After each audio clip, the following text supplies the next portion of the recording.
ভারত বাংলাদেশ সীমান্তে সংঘর্ষ এটা নতুন কিছু নয়, তবে আজ ভিডিওতে দেখা যাচ্ছে কয়েকজন যুবক বিএসএফ রক্ষীদের দিকে তেড়ে যাচ্ছে।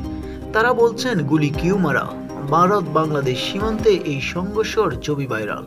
মারমুখী ওই যুবকের সামনে দাঁড়িয়ে কয়েকজন সীমান্ত রক্ষী। ভারতের সীমান্তে বিএসএফ এর দিকে তেড়ে যাওয়া ওই যুবকরা বাংলাদেশি বলে অভিযোগ। হামলার ঘটনা ঘটে ত্রিপুরা কৈলাসহরে। আগরতলা সংবাদ মাধ্যমের খবর, কৈলাসহরে মাগরুলি গ্রামে পঞ্চায়েতে বাংলাদেশির বিএসএফ এর সংঘর্ষ হয়েছে। সীমান্তের কাছে ওই সংঘর্ষের জেরে এলাকা উত্তেজনা। অভিযোগ, হামলাকারীদের রুখতে বিএসএফ রক্ষীরা গুলি চালায়। তবে বাংলাদেশের সীমান্তের কাছে অবস্থিত উনকুটি জেলা কৈলাসহর জঙ্গল ও পাহাড়ের দ্বারাই বেষ্টিত। ত্রিপুরা রাজ্যের তিন দিকে বাংলাদেশের সঙ্গে আন্তর্জাতিক সীমান্ত আছে। একাংশে অসম ও মিজোরামের আন্তঃরাজ্য সীমানা।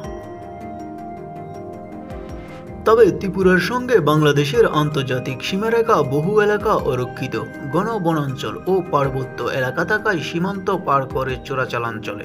বিএসএফ জানিয়েছেন, চোরা কারবারিদের ধরতে লাগাতার অভিযান চলে। কোটি কোটি টাকার সামগ্রী বাজেয়াপ্ত করা হয়। বাংলাদেশের দিক থেকে বেশি আসে মাদক, আর ভারতের দিক থেকে যায় শাড়ি ও অন্য সামগ্রী, সাথে গাঁজার মতো অন্য মাদকও জড়িত আছে। তাই সীমান্ত এত উত্তেজনা বিরাজ করে। নিউজ বাংলা 29।